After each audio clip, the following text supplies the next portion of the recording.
Hi folks, welcome to the Prepared Homestead. This is Travis. Thank you all for stopping by to watch. It is quite cold here this morning, but it's going to get colder.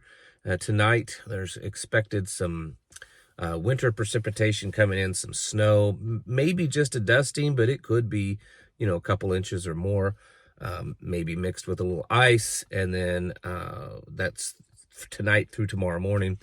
And then Wednesday, another round is expected. So we're expecting 2 rounds and some back to some pretty cold temperatures before we hopefully warm up again for the year. I'm kind of thinking this may be the last real round of winter, but I could be wrong. I mean, this is the Ozarks, so who knows what's going to happen. One thing that is certainly not cold right now, and that's gold. Gold is smoking hot, broke another all-time record high, well over $2,900 an ounce in Federal Reserve notes. The people are buying it up. Not just people, but central banks are buying it up. Nations are buying it up. It's this frenzy right now. In fact, there's been talk in the last few weeks of the difficulty to maintain the levels needed to sell. So they're having a hard time of getting gold, like there's a shortage. I think that this is pretty strongly a sign that the world, the part of the world that kind of has a little bit better understanding of what's going on, is bracing for impact. I've said a lot here lately that even if all the stuff that's happening right now, this upset, this changing here in the United States and in many other places around the world, even if it's good in the long run, there's going to be some major upset between now and then. You can't take a system, no matter how bad or corrupt or evil it is the system that's been in place for a very long time. You can't just go and remove that and expect things to just, function normal under something brand new. Kicking people out of the country, shutting government, offices down, firing tens of thousands of workers, cutting out funding, all this kind of stuff. I'm not complaining about it. I'm not saying it's bad or anything like that, but it is going to cause major upset and disruption. And that's something that I've been pushing, that we need to be preparing for. Yes, the long run, this may work out to be wonderful. We may once again have a smaller government by the people. Those things are all possible. But even if it gets to that point, it's the getting to that point that's going to be hard. And we need to be prepared for that. We need to be prepared for disruptions and increased costs, all kinds of stuff. I saw this morning that a lot of major grocery store chains now are putting restrictions on the amount of eggs that you can buy, because, well, the cost of eggs is just ridiculous, and people are starting to hoard eggs. I mean, there's videos of people in the grocery store buying grocery carts full of eggs. I'm not really sure what they're planning on. I mean, unless they know how to preserve them, I'm not really sure how they're planning on dealing with that many eggs. I mean, unless they're dehydrating them or freeze drying them or glassing them or something. I don't understand.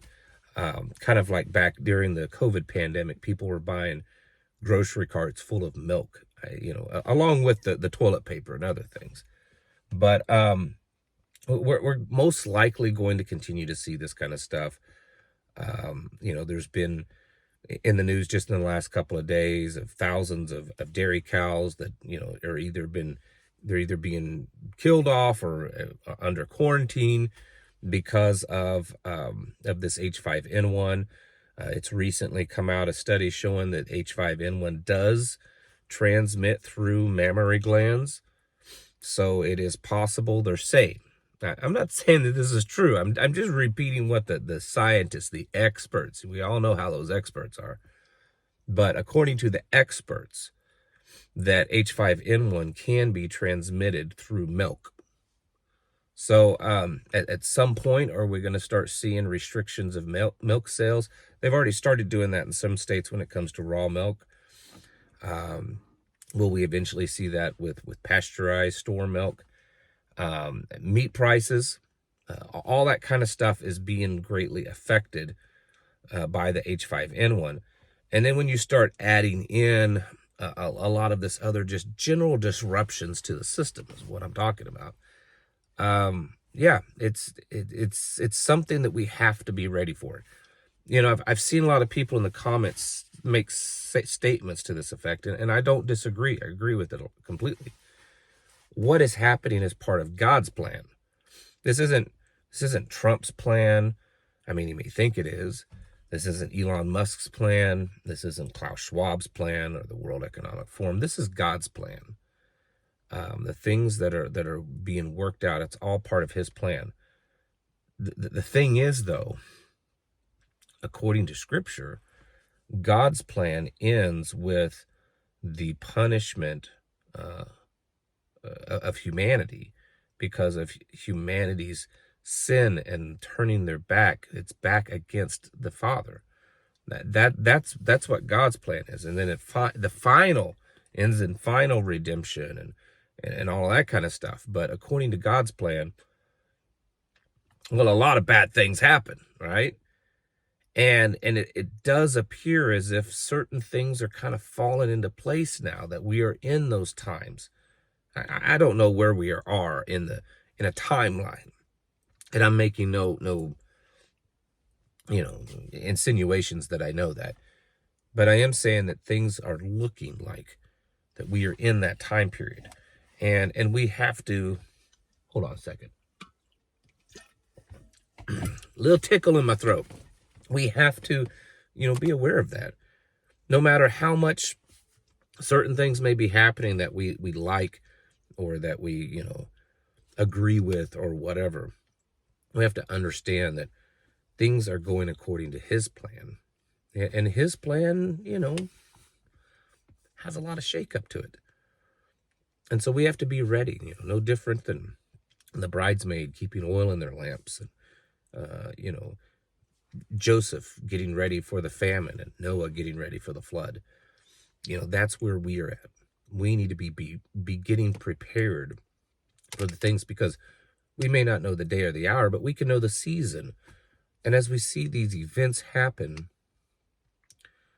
it helps us understand what season that we're in. And so we need to be making preparations. And I'm not just speaking of your beans and rice and bullets. Of course you should be stockpiling, storing that kind of stuff. But what I'm really talking about is us getting ready in here. That's what we need to be doing, is getting ready in here, getting ready mentally, getting ready spiritually, circling the wagons when it comes to our families so that, we're kind of having an awakening in the home so that the home is coming together. There's so many problems in America when it comes to families. I mean, if you look at just numbers and statistics, breakups in homes, families being ripped apart, there needs to be a revival in the family right now because times are going to get hard.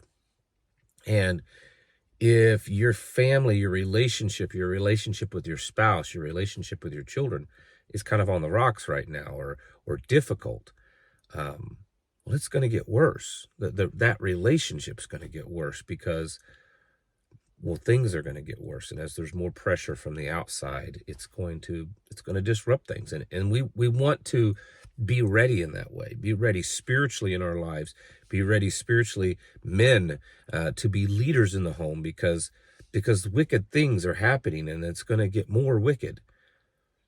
This is the times that we are living in and that we're moving into.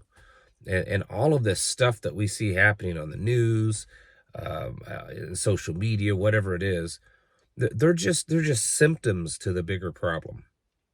And so to me, that's where preparedness is. It's not just that I'm preparing for, Mexico to invade or China to invade or the grid to go down or the stock market to crash or a next pandemic. I'm preparing for something much greater. And we have to realize that. And and work towards those goals and not just get focused on the physical side of things, because that's almost exciting, right? It's exciting to plan and prepare and to stockpile and to train and stuff. It's not as exciting to get on our knees and open the Bible and start reading it and and developing a closer connection to God the Father, his Son. That's not as exciting. It should be, but it's not, at least in most human minds. But that's where we need to be moving towards also. Because as we see things like gold and markets and just the general shifts and movements of society, very rapid right now, I might add, we have to understand that this is part of a bigger plan, which means we're moving further and further down that road, closer to those end times. And so we have to get ready. Folks, it's time to get your houses in order and to prepare yourselves mentally, physically, and spiritually. Thanks for watching. Catch you in the next video.